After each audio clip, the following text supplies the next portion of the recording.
All right. Meno is the next person up, or the next dialogue up. Meno is a person. Okay. Uh, Before I even get started in this, let me make this remark. I think this is probably the most misunderstood dialogue that Plato ever wrote. Um, and the reason I want to say that is because if you go to any external source, other people besides me and the text, you can look at the text, they're going to give you misinformation. I mean, everybody's just so wrong about this, and I don't understand why they don't get it. Not everybody. I've talked to some other prominent Plato scholars that agree with me. So it's not like this. I'm not just making, I'm not some outlier that has some crazy idea that no one else believes in, but almost everybody else screws this up. I don't get it. Anyway, so I'm making that kind of warning to you about this one. Um, you want to focus on this particular dialogue. You should pay a lot of attention to this video in particular and to the text itself. You can do that. I mean, always the text itself. All right, so Meno is a person. We don't know if Meno is a real person this time. Gorgias was, and typically Plato does use real people in his dialogues, but we don't know. He definitely could have been a real person. In other words, we just don't know for sure. But in the way he's presented in the dialogue is that as a young nobleman from northern Greece. Remember, Athens is democracy, but only Athens. So in northern Greece, they had noblemen and king. He's a nobleman, so he's wealthy. He has an entourage of slaves. He's an interesting character. One thing you can tell is that a couple of things you can tell about the character Meno. One, he is familiar with Gorgias. Whether he studied with him or not, who knows? But it's almost the first thing he says is a reference to Gorgias. This was written, by the way, around the same time as the Gorgias. The other thing is that Meno is a very inquisitive young man. That's for sure. So Meno shows up in Athens. He wants to talk to Socrates. And he gets the opportunity to talk to Socrates. And his question to Socrates when he finally meets him is, can virtue be taught? Now, I just want to remark on this a little bit. This is a clever question, right? Because Meno is, like I said, he's inquisitive. He wants to learn things. And the first thing, I mean, this question was thought out because can virtue be taught? He expects Socrates to say, well, of course it can. And then then Meno can turn around and say, oh, well, then teach me. And then he can learn from Socrates. He was not expecting the answer that Socrates gave him. Socrates says, I don't even know what virtue is. And Meno says, oh, really? Gorgias and his followers answer these kinds of questions with confidence. But Socrates says, I don't even know what virtue is. Do you know what virtue is? And Meno says, of course. I'm going to run through this next part pretty quickly. It's not that key to it really isn't that important to the dialogue. So what is virtue? Meno tries to answer it. He says it's relative to position, and so there's different for men and women, and that didn't work. And then he says managing, like the household or the state, that didn't work. He then asks Socrates for an example of what kind of answer he wants, and Socrates defines shape and color, which, by the way, really impressed Meno because that is exactly what he wanted to talk to Socrates about. He wanted to learn things from Socrates. He's like, now we're on to something. You're teaching me something, and then Socrates turns around and says, wait a minute, no, go back to the question. What is virtue as a whole? What is it? Define what virtue is. Then he says it's the desiring fine things and being able to get them. That didn't work out as a definition either, as Socrates is pointing out how these definitions are not adequate. Um, and then at the end, he just starts listing things: courage, temperance, wisdom, dignity. These are the virtues. By the way, the Greeks had an idea of what the classic virtues were, and these were among them. Um, so, in other words, he couldn't answer the question, "What is virtue?" He just was unable to answer that question, which surprises Meno. I mean, Meno's like, I've spoken in front of crowds about virtue, and now that you ask me what it is, I can't figure out. I can't even say what it is. He says, it's like I'm under a spell. I've been stung by a stingray. Stingray numbs you, by the way. Sting numbs you. Um, my my tongue is numb. I don't know what to say. I thought I knew the answer to this question. I don't know it. This is kind of an important. This is kind of the first important point in the dialogue. Um, he thought he knew the answer, and then he realizes that he does not know the answer. This comes up again and again. It will come up at least twice more. Um, so then Meno poses this riddle, sort of. Socrates calls it that old argument, so it's apparently something Meno did not make up himself. How do you look for something when you don't know what it is? How will you know it when you find it? And if you already know it, why should you look for it? Look, this is supposed to imply that it's impossible to learn anything, because if you know something, there's no reason to look for it. But if you don't know the answer to a question, how do you even start to look for it? You don't even know what you're looking for. In fact, you might find it, you won't even know that that is the answer because you don't know what you're looking for. So it sounds like you either know something or you don't. This is kind of a riddle in a way. Socrates responds that he's heard from priests and priestesses about the immortality of souls and reincarnation. Reincarnation is what he's talking about. And he suggests that maybe the soul has learned everything in a previous life, and all you have to do is remember. Take this with a huge grain of salt. This is what people take way too seriously. I don't know why. Plato uses myths and these kinds of things all the time, and no one takes those seriously. No one talks about the doctrine of the cave. It's the myth of the cave or the allegory of the cave, which we'll talk about next time. But I mean, for some reason, people take this way too seriously. He doesn't mean this to be a literal thing. Be careful about that. I'm just saying, if you look at what other people say, or if you had some exposure to this before, you'll know what I'm talking about. People take that too seriously, and that makes them miss the whole point of the dialogue when they do that. There is no, this is not a serious suggestion. It's just meant to kind of move the discussion along. And then he says, that old argument, the one about you can't learn anything, will just make you lazy. I put that. When did one learn? By the way, yeah, I put that in there just because Plato's a smart man. It doesn't make any sense to say that you're remembering something from a past life, because if it's all remembering, you had to learn sometime. How did you learn in your last life? I mean, it kind of does not really make any sense at all. All right, then Meno says, well, teach me what you mean. And Socrates says, well, there's no such thing as really teaching. I'll show you what I mean. And then he asks Meno to call one of his slave boys, and he challenges the slave boy to double a square.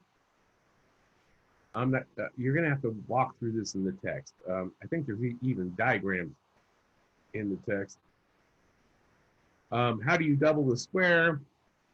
The slave boy thinks that it's 2 by 2, make it 4 by 4. That doesn't work. Make it 3 by 3. That doesn't work. Um, and then the slave boy gets frustrated. And this is the second stingray effect. Okay, exactly what happened to Meno, because Meno thought he knew the answer to the question, what is virtue? And he realized that he did not. And now the slave boy is in the same predicament. He thought he was confident. He knew how to double the square. Now he realizes he doesn't know how to double the square. And Socrates turns to Meno and says, isn't he better off now that he realizes that he does not know the answer to the question than he was when he dived in and said, answered like he was sure?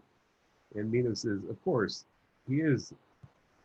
At least he knows he's not. At least he knows that he doesn't know. And then Socrates proceeds to guide the slave boy to the answer.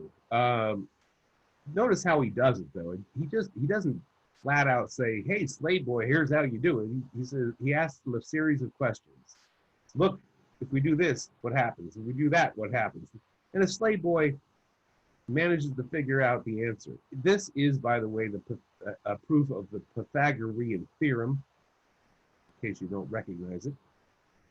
And after the slave boy learns it, Socrates says, well, did I teach him anything? And Meno says, not really directly. Is it just recollection? And Socrates does not say that it is, by the way. This is one of the things that I don't understand why people don't catch this. He says, maybe, I'm not swearing to that. That's not what I really am trying to say here. What I am trying to say is it is better to look for answers through reasoning.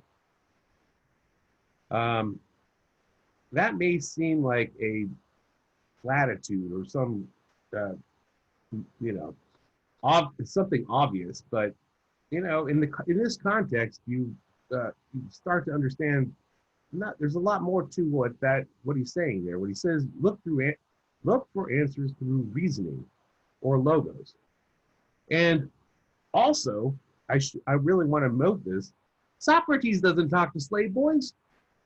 Every dialogue, he's talking to someone famous or something. Why here?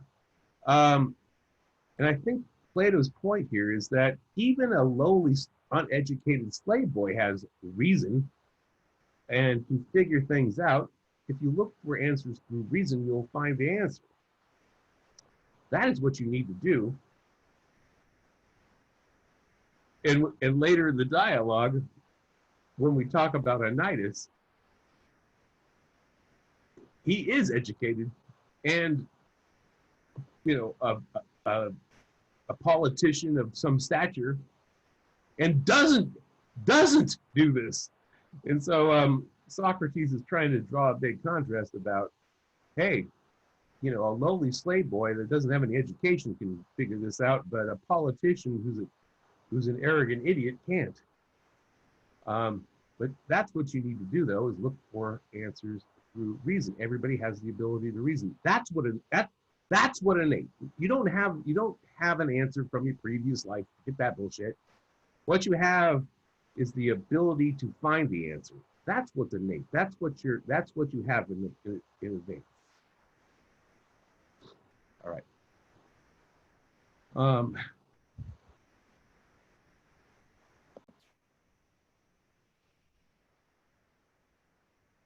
Okay, so then we return to the question, can virtue be taught? Now, I hope by now you're starting to realize that the question of this dialogue has nothing to do with virtue. It's not like Plato never addresses the question of virtue anywhere. He does talk about it, but not here. That is not his concern in this dialogue. What is virtue is not even the question. It's the be taught part. What does it look like to teach somebody something? This is what Plato is trying to address here: teaching and learning. What does teaching and learning look like? And this, I I juxtaposed this to the Gorgias for a reason. I put them side by side for a reason, because in the Gorgias, he says there are two types of persuasion, one aimed at knowledge and one aimed at belief. Rhetoric and sophistry. Rhetoric is aimed at belief. Well, what is aimed at knowledge? Teaching and learning. So this is kind of goes very much with that other dialogue. Now we get a picture of what Plato thinks persuasion aimed at knowledge is. Okay, what is that? What does teaching and learning look like? Well, okay, back to the question, can virtue be taught? Socrates says, well, let's start with a hypothesis. By the way, I just note that that is a Greek word. You've seen a bunch of Greek names now. Hypothesis, that's a Greek word. If virtue is teachable, what attribute of the soul must it be? It must be knowledge. What do you teach? You teach knowledge, so it must be knowledge. Is it a form of knowledge? And Socrates argues that it is. Virtue is a form of knowledge, and goodness as well, because virtue makes us good. It's about things that are advantageous. Like I said, Greeks have kind of a list of virtues, including health, wealth, strength, good looks. But Socrates says it's not just simply having those things, health, wealth, strength, good looks. You have to make the right use of those things. You can have wealth and do evil things with it. You can have strength and do evil things with it. You can have beauty and think about it. Yeah, you could do evil things with it, like take advantage of people. So it's not simply having those things, it's how you use them. And if that's the case, then there must be some knowledge involved so that you can make the right use of them. He says the same is true of virtues of the soul. Courage is not, courage is not simply being fearless. I mean, if you rush into battle against 100 men by yourself, that's not really courage. That's freaking stupid. I mean, being fearless is not necessarily courage. You have to know when and where to be fearless, right? You don't want to be foolhardy. That's not a virtue. So it has to be in conjunction with some wisdom. So virtue is a form of wisdom. That is knowledge. He says you have to make the right use of material things just as much as things in the soul, but personality characteristics. Remember, the word soul is psyche. It's not a really great translation. So he says, good men are therefore good by nature, or not good by nature, but by having learned. And the hypothesis is justified. So Socrates has proven that, yes, virtue can be taught. I mean, he doesn't say what virtue is, but he's proved here that virtue can be taught. It must be. It's a form of knowledge, so it can be taught. And the hypothesis is justified. Now we got it. And Meno says, yeah, that sounds right. Good. And then Socrates does something interesting at this point. He says, wait, the soundness of the argument must persist into the future. This is something important to note, because if this was a debate, which a lot of people easily, and I understand, it's very easy to confuse the dialectic method with debate. And it's not the same thing. A debate, people side off, take sides and you win the debate or you lose the debate. Well, if this was a debate, then Socrates just won the debate. It's done, it's over with. But he's going to argue against himself. He's like, wait a minute, we need to stop and examine whether this is really the right answer or not. And that is what the dialectic is about. You take something and you examine it from every angle to see if you're actually correct about it. It's not about winning. And that's the thing you really have to understand about this methodology that Socrates is employing here. He's not trying to win. He's not trying to win. He's trying to find the truth. So let's look at this from some other different angles and see if we're actually right about this. Seems like it, but let's move on and see. Okay. He said his next question is if virtue is knowledge, then there should be teachers and students. In particular, there should be teachers, right? There should be teachers. Okay. Pause for one moment here.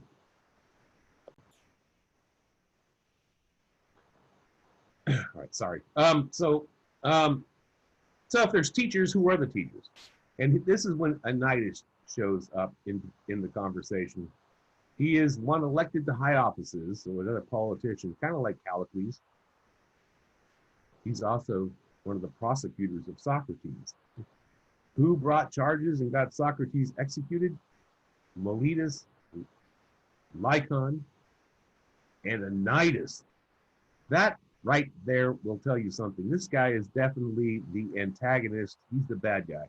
I mean, of course, Plato hates this dude. He got Socrates executed. So, but, you know, think about what that means in this context. What does it mean to be the bad guy in this discussion about teaching and learning? I'll come back to that a little bit. All right, so Anitis shows up and enters the discussion, and Socrates said, well, we're trying to find the teachers of virtue. Who are those? Who gets paid to teach virtue? Well, the paid teachers are the sophists. And Anitis' response to that is, no, not the sophists. No, not them. No, for sure. No way. Socrates says, even Protagoras? Everybody says he's a really intelligent, wise guy, you know, wise person. And Socrates says, or Anitis says, yeah, everybody's wrong about that. Even Protagoras, forget those guys. The sophists, I hate the sophists. And Socrates says, you must have had a bad experience with these guys. You really hate the sophists. What did they do to you? He says, I've never had any contact with them at all. And I just said, I stay away from those guys. And then Socrates says, but how can you judge without experience? And Anitis' answer is simply, I know their kind. So what does it mean to be the bad guy in this? This guy's an idiot. I mean, he doesn't even take any time to know what the sophists are all about or anything. He just makes this blanket judgment. I hate those guys. I don't know anything about them, but I don't like them. I don't like them. You know, I know their kind. So who are the teachers of virtue? And Anitis says, any decent gentleman will do. Virtue is taught by our forebears. You should realize that this is basically the answer that this answer is the answer that almost anyone would give. Who teaches virtue? The forebears. That's the adults, your parents, your teachers. Also referring to famous virtuous people, Martin Luther King, Abraham Lincoln, your forebears. You know, look to virtuous people and also to the adults in your life. That's who teaches virtue. That's almost anyone would say that. To this, Socrates refers to a guy named Themistocles, who is he is like the Abraham Lincoln of Athens. I mean, he's a really famous politician that everybody respected, Themistocles. Sort of a, one of these politicians like Kennedy or Washington or Lincoln or something that we would, good example of a forebearer. He was good for sure. Wouldn't he have taught his kids to be good? I mean, that's the most important thing to teach them. He taught his son all kinds of stuff about how to be, the guy could shoot an arrow on a horseback and all this other stuff. But the son of Themistocles turned out to be a terrible person. I'm not entirely sure what this guy did. I don't know if we know what he did. I've tried to look this up a couple of times. Anyways, whatever happened, Themistocles' son turned out to be a terrible person, evil, terrible, rotten person. So if virtue's taught by forebears, wouldn't Themistocles have taught his son virtue? That's the most important thing. And it doesn't look like it because his son didn't turn out to be virtuous in any way. And he points this out about other virtuous fathers. I guess he could also point it out mothers, like parents, virtuous parents that have bad kids. Why do good parents have bad kids if virtue is taught by forebears? That doesn't seem to make any sense. So it doesn't seem like it's taught by them. Anytus is freaking up in arms. He's pissed. He's off. He gets angry and he says, someday someone's gonna come after you. Yeah, I wonder who that is. Him. And he refuses to be stung. Okay, so unlike the slave boy and Meno himself, who when they thought they knew the answer, when it was pointed out they didn't know the answer, they realized that they didn't know the answer. Anytus doesn't even accept that. He just gets angry. He never changes his opinion. And he just storms away threatening Socrates. So look, getting the stingray effect thing, that's what I call it. That's like the first step of gaining knowledge. You have to admit that you don't really know the answer before you can even move on to the next, before you can move on to trying to learn something, you got to admit that you don't know the answer to the question in the first place. Meno did that, the slave boy did that, but Anytus, who is the bad guy, not at all. And he's totally unreasonable, again, sort of very much, obviously, Plato did not like politicians because like Callicles is a similar character. It's like, won't follow the argument. He just gets angry and quits and walks away and won't change his mind no matter what anybody says.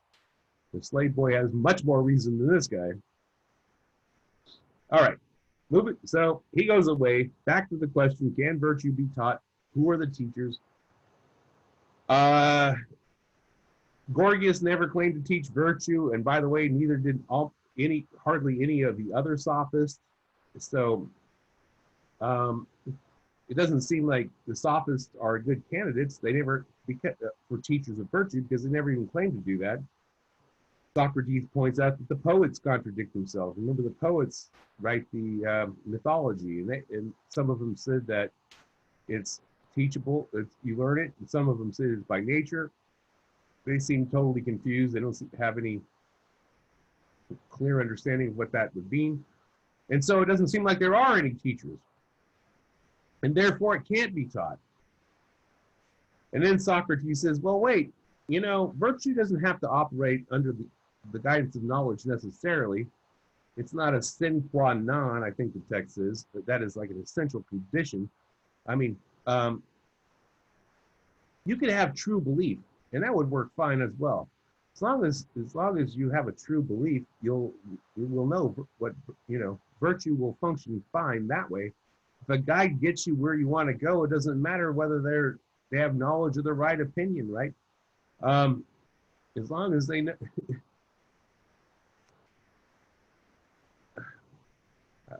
I could offer up an example, but I think you can probably figure out what that means. So, I mean, you don't have to know as long as you get to the right answer without knowledge, just having a belief or an opinion that's right, that's fine. That'll work because you're right. Meno says, but isn't true opinion prone to error? And Socrates says, not if it's true opinion. So if you stipulate that it's true, then you're okay. There is false opinion, right? But if you say that it's, you stipulate and say it has to be true opinion, then yeah, true opinion is true. So you're good. But isn't there a difference, Meno says? And this is where Socrates talks about the statues of Daedalus. And clearly this is a metaphor again. Don't take this literally. Okay, so Daedalus is a mythological figure. He's the guy who built the wings of Icarus, for instance. And he made these statues that were so lifelike that When at night, when no one was looking, they came to life and they'd run away. It's a myth. Okay, so they're so lifelike that they actually came to life at night when no one was paying attention, and they take off. So, and they're very valuable. So you got to tether them, you got to tie them down, you got to chain down the statue if you have one, because otherwise it's gonna run away from you.